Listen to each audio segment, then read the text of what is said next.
नमस्कार friends, good morning. स्वागत है आपका हमारे यूट्यूब चैनल में। और आज हम क्लास 10th मैथ्स का अध्याय 2 स्टार्ट कर रहे हैं, जिसमें हम प्रश्नवाली 2.2 से सवाल स्टार्ट करेंगे।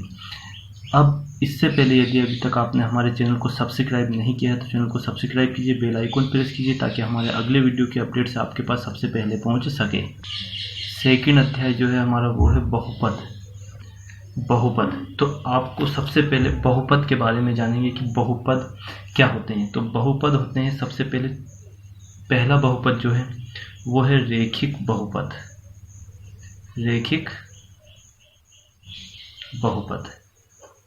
तो रेखिक बहुपद किसे कहते हैं ये अपने को ध्यान रखना है। तो रेखिक बहुपद वो कहलाता है कि जिस समीकरण की घात सिर्फ एक हो वो रेखिक बहुपद कहलाता है। एक चर रहती है और एक अचर, चर संख्या और अचर संख्या। चर संख्या में x, y, z, अचर संख्या में 1, 2, 3 ये वाली संख्या जो रहती है वो क्या रहती है, अचर। अब इसमें अपने को ये देखना है कि जो समीकरण है उसकी घात सिर्फ एक रहेगी तो वो क्या कहलाएगा, अपना रेखिक समीकरण कहलाता है। जैसे हमने समीकरण लिखा 2x + 3, इसमें जो चर संख्या उसकी घात क्या है, 1, तो ये रेखिक समीकरण होगा। इसी प्रकार से 4x + 5, इसकी घात भी क्या है, 1, तो ये ऐसे समीकरण जिनकी घात 1 हो वो क्या कहलाते हैं, रेखिक समीकरण। इसी प्रकार दूसरा है द्विघात बहुपद। पहला रेखिक बहुपद, दूसरा द्विघात। द्विघात से पता चल रहा है, द्विघात मतलब जिस समीकरण की घात क्या हो, 2 हो, वो क्या कहलाता है, द्विघात समीकरण। जैसे कि y² - 2, इस समीकरण में y² - 2 दिया है तो y की घात क्या है, 2 है। इसी प्रकार से 2x² + 3x - 2/5, ये क्या है, जिसकी घात 2 है, जिस समीकरण में जिसकी सबसे बड़ी घात क्या हो, 2 हो, वो द्विघात समीकरण कहलाता है। और जिसकी सबसे बड़ी घात 1 हो वो रेखिक समीकरण कहलाता है। इसी प्रकार से तीसरा है त्रिघात समीकरण। तो त्रिघात बहुपद जिसमें जिस समीकरण की सबसे बड़ी घात क्या हो, त्रिघात हो, मतलब 3 हो, वो त्रिघात बहुपद कहलाता है। 2x² + x - 1, इस प्रकार से कोई सा भी समीकरण वो हो सकता है, 2 - x³ ये। तो इस प्रकार के जो समीकरण कहलाते हैं रेखिक समीकरण, एक घात, द्विघात में 2 की घात और त्रिघात में 3 की घात। अब हम देखते हैं 2.2 का पहला सवाल। लेकिन उसको देखने से पहले अपने को एक बात समझना है कि जो समीकरण ये अपने इन फॉर्मूलों से सिद्ध होंगे। जैसे कि पहला है शून्यांकों का, ये याद रखना अपने, शून्यांकों का योग, शून्यांकों का योगफल। शून्यांकों का योगफल होता है अल्फा + बीटा। देखो योग मतलब क्या होता है, जोड़, तो अल्फा + बीटा बराबर क्या होगा, -b/a होगा। अब इसमें -b/ जो a है, ये जो है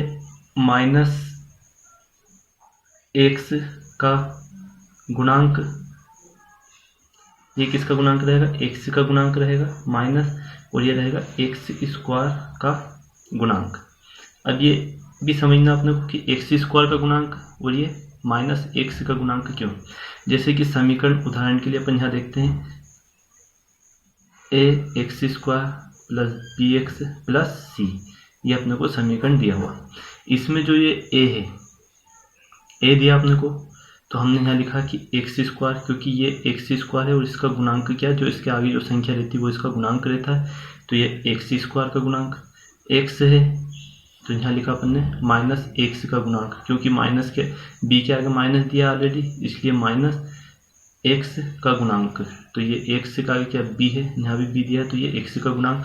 और c में किसका रहेगा, अचर संख्या का गुणांक। जो अचर पद है ये क्या है, अचर, मतलब चर संख्या जिसके साथ x, y या z कुछ भी हो, और अचर संख्या जिसके साथ बिना घात वाली संख्या हो वो क्या कहलाती है, अचर संख्या।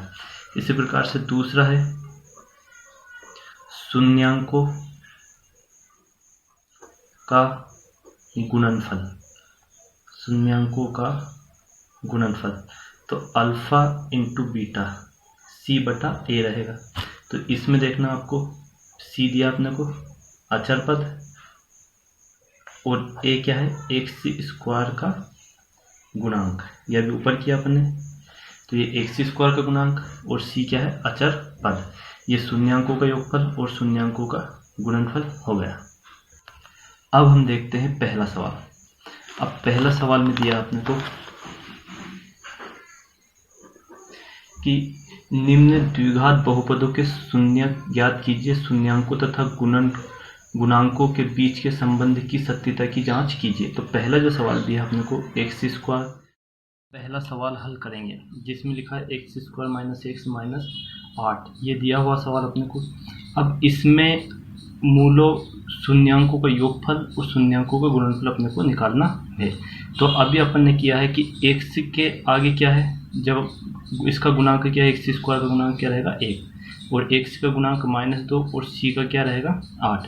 तो हम यहाँ लिखते हैं कि a बराबर तो क्या रहेगा 1, b बराबर क्या रहेगा -2 और c की वैल्यू क्या रहेगी -8। ये अपने को ध्यान रखना है समीकरण में जो दिया अपने को। लेकिन इसमें एक बात ये ध्यान रखना है, अब हम इसको हल करेंगे तो सबसे पहले इसको हम गुणनखंड विधि के द्वारा इसको हल करेंगे।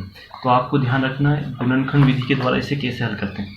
X square minus 2x minus 1, इस एक्स स्क्वायर का गुणांक 1 है, इस 1 का इंटू 8 में करेंगे तो कितना हो जाएगा 8। अब ये जो बीच वाली संख्या इसको ऐसे लिखना है कि दोनों को जोड़ें या घटाएं तो 2 आना चाहिए और उन दोनों संख्याओं का मल्टीप्लाई करने पर क्या आना चाहिए 8। तो देखो हम कर रहे हैं एक्स स्क्वायर, अब यहाँ क्या माइनस का चिन्ह है तो बड़ी संख्या कहाँ क्या आएगी माइनस की। 4 दूनी कितने होते हैं 8, देखो 4x प्लस 2x माइनस 8, 4 में से 2 जाएंगे तो ये 2 बचेगा और 4 दूनी क्या होता है 8।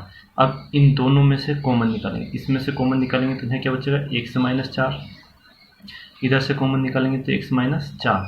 इनके बराबर में हम 0 लेके चल रहे हैं क्योंकि इनके जो शून्य के रूप में लेंगे। अब देखो x माइनस 4 पूरे में से कॉमन है और इधर x प्लस 2, दोनों के बराबर यदि हम शून्य रखेंगे तो जो अपने शून्यांक है वो निकल के आ जाएंगे। एक शून्यांक निकलेगा अपना प्लस का 4 और एक शून्यांक निकलेगा अपना माइनस का 2। तो ये आ गए अपने शून्यांक। लेकिन उसमें ये पूछा गया है कि शून्यांकों का योग और शून्यांकों का गुणनफल अपने को देखना है। तो शून्यांकों का योग देखने के लिए यहाँ लिखेंगे हम शून्यांकों का योग। तो आपको पता होना चाहिए शून्यांकों का योग क्या होता है, -b बटा a, मैंने ऊपर लिखा था। तो -b की वैल्यू क्या है अपने पास -2 और एक माइनस बाहर लगा है और बटे में 1, तो 2 का माइनस का माइनस में करेंगे तो प्लस हो जाएगा तो 2। एक शून्यांक का योग क्या है अपने पास 2 और शून्यांक का गुणनफल, गुणनफल मतलब अल्फा इंटू बीटा, मान लेते हैं अल्फा इंटू बीटा c बटा a। तो c क्या अपने पास -8 और ये 1, तो ये अपना क्या आ जाएगा इनका योग। अब देखो c की वैल्यू क्या अपने पास ये जहाँ 8 प्राप्त हो रही है और ये योग क्या हो रहा है 2, तो ये अपना क्या आ जाएगा आंसर। इसी प्रकार से अब दूसरा सवाल देखते हैं। दूसरा सवाल है 4s square minus 4s plus 1 बराबर में 0। अब ये जो इसका स्क्वायर का गुणांक 4 है, 4 का इंटू 1 में करेंगे तो यहाँ 4, लेकिन 4 लिखना नहीं, सिर्फ 4 अपने को मानना है गुणनखंड विधि द्वारा। अब ऐसी संख्या लेना है कि जिन दोनों का गुणा करें तो कितना हो जाएगा अपना 4, तो माइनस का 2s लिख सकते हैं और माइनस का 2s प्लस 1, 2 दूनी 2 और 2 को जोड़ेंगे 4, 2 दूनी 4 बराबर में क्या 0। अब कॉमन लेंगे, इन दोनों में कॉमन किया जाएगा 2s, यहाँ क्या बचेगा 2s माइनस 1, यहाँ से लेंगे 1 तो क्या बचेगा 2s माइनस 1 इक्वल 0। तो 2s माइनस 1 बराबर 0 और 2s माइनस 1 बराबर में क्या जाएगा 0। तो 2s इक्वेशन या डायरेक्ट s बराबर 1/2 और इधर भी s बराबर 1/2, ये अपने वैल्यू निकल के आ गई। ये अपना आंसर है। लेकिन उसमें क्या पूछा उन्होंने, शून्यांकों तथा गुणनखंडों के बीच के संबंध अपने को बताना है। तो शून्यांकों का योग हम डायरेक्ट कर रहे हैं अल्फा प्लस बीटा। तो अल्फा की वैल्यू क्या है -b बटा a होती है, तो माइनस दिया है यहाँ ऑलरेडी, 1 माइनस और 1 माइनस 4/4। तो देखो माइनस माइनस प्लस 4/4, तो ये तो क्या बचेगा 0 हो गया। इसी प्रकार अल्फा इंटू बीटा, ये एक बार कटेगा 4 एकम 4। इसी प्रकार अल्फा इंटू बीटा में क्या लिखेंगे अपन c, बटा ए, सी की वैल्यू क्या है 1 बटे में क्या लिखेंगे ये 4, तो ये क्या जाएगा अपना आंसर। इसी प्रकार से तीसरा सवाल है 6x² माइनस 3 माइनस 7x। इसको सबसे पहले सही क्रम में जमाएंगे अपन 6x², फिर उससे छोटी घात 7x माइनस 3। जब समीकरण के एक ही तरफ हो तो चिन्ह चेंज नहीं होते, इक्वल में अपन लिख देंगे 0। अब इसमें ऐसी संख्या देखना, देखो 6 और 3 इन दोनों का मल्टीप्लाई होगा तो यहाँ क्या हो जाएगा 18। लिखना नहीं है, सिर्फ अपने को याद रखना कि 6 × 18। ऐसी संख्या देखना जिन दोनों को जोड़ें या घटाएं तो 7 प्राप्त हो, गुणा करने पर 18 प्राप्त हो। तो 6x² माइनस का क्या लिख देंगे अपन 9x और plus 2x minus 3 equal to 0। 9 में से 2 जाएंगे कितना बचेगा 7x और 9 दूनी कितना हो जाएगा 18। अब इन दोनों में से कॉमन लेंगे, देखो 3 के पहाड़े में 6 भी आता है और 9 भी आता है, तो 3x से कॉमन लिखा 3 दून 6 2x 3 × 9 3। यहाँ से कॉमन लेंगे 1 तो 2x माइनस 3 इक्वल टू में क्या जाएगा 0। तो 2x माइनस 3 बराबर 0 और 3x प्लस 1 इक्वल टू में क्या जाएगा 0। तो x की वैल्यू हम निकाल रहे हैं तो डायरेक्ट निकाल रहा हूँ 3/2 और इधर x की निकालेंगे तो -1/3। समझ में आ रहा है, 3 को इधर पहुँचाएंगे तो प्लस में बटे में 2 हो जाएगा, इधर x रखेंगे 1 -1 बटे में 3, तो ये अपने पास शून्यांक प्राप्त हो गए। लेकिन उसमें क्या पूछा शून्यांकों का योगफल, तो alpha plus beta minus b/a। तो देखो यहाँ से डायरेक्ट कर सकते हैं, -1 माइनस है ऑलरेडी b के साथ, 1 माइनस इसके साथ है, बटे में 6 तो कितना हो जाएगा 7/6। अल्फा इंटू बीटा c/a है, c कितना अपने पास -3/6, तो 3 एकम 3 3 दूनी 6 कितने वाले 1/2, तो ये क्या जाएगा अपना आंसर। डायरेक्ट इसके द्वारा हम हल कर सकते हैं या इन दोनों का मल्टीप्लाई इन मतलब जोड़ करके भी हल इसको कर सकते हैं, तो ये क्या जाएगा अपना आंसर। इसी प्रकार से अब चौथा सवाल देखेंगे हम। अब चौथा सवाल है जिसमें दिया गया है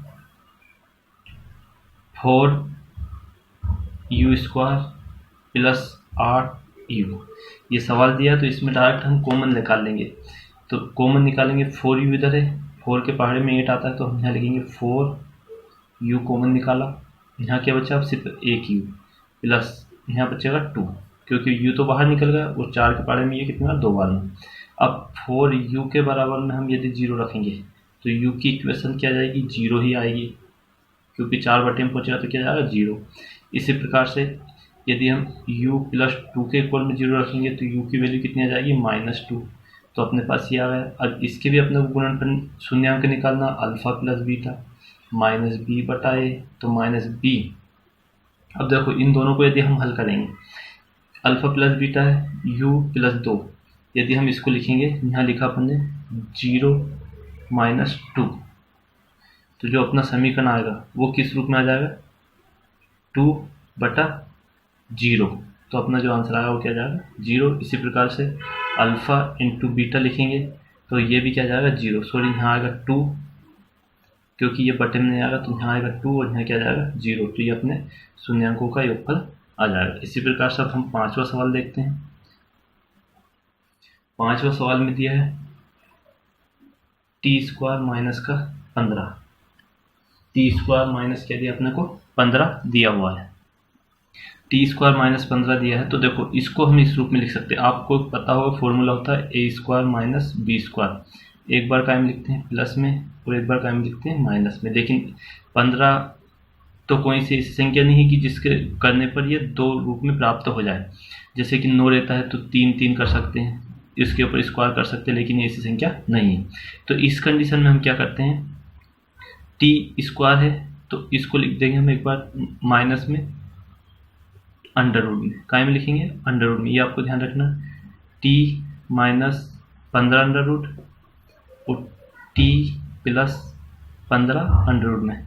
हमने इससे पहले भी किया है कि जब भी सेम समान संख्या रहती है जैसे 15, हम इसको इस रूप में लिख सकते हैं 15 × 15। इसका मतलब यही होता है कि 15 × 15 इंटू करेंगे तो क्या आएगा 15, बराबर में क्या 0। तो एक बार तो हम इसको क्या लिख देंगे प्लस का 15 और एक बार क्या लिख देंगे माइनस का 15, यही अपना क्या रहेगा आंसर। इसी प्रकार से छठा सवाल है इसी का अंतिम सवाल, 3x² माइनस x माइनस 4 बराबर में 0। 3 चौको क्या होता है 12। तो अपने को ऐसी संख्या लेना है कि जिन दोनों का गुना करें तो जो मतलब जोड़े या घटाएं तो 1 प्राप्त हो और गुना करने पर 12। तो ये 4 में से 3 जाएगा तो कितना बचेगा 1। तो 3x² minus 4x plus 3x minus 4 बराबर में 0। 4 में से 3 जाएगा कितना बचेगा 1 और माइनस का 4। अब इन दोनों में से अपन कॉमन निकालेंगे तो क्या प्राप्त होगा 1 से कॉमन प्राप्त होगा 3x माइनस 4, इधर से कॉमन लेंगे 1, तो यहाँ क्या प्राप्त होगा अपने को 3x माइनस 1 बराबर में 0। अब 3x माइनस 4 इक्वल टू 0 और x प्लस 1 बराबर में 0। तो 3x 4/3 सॉरी x बराबर क्या प्राप्त हो जाएगा अपने को 4/3 और इधर x बराबर क्या हो जाएगा -1। तो यही अपना क्या रहेगा आंसर। अब इसी प्रकार से अब हम दूसरे सवाल 2.2 के वो दूसरे पार्ट में देखेंगे। और यदि आपको वीडियो पसंद आए तो लाइक और कमेंट्स का जरूर बताइए, अपने दोस्तों के साथ शेयर करें। जय हिंद, जय भारत।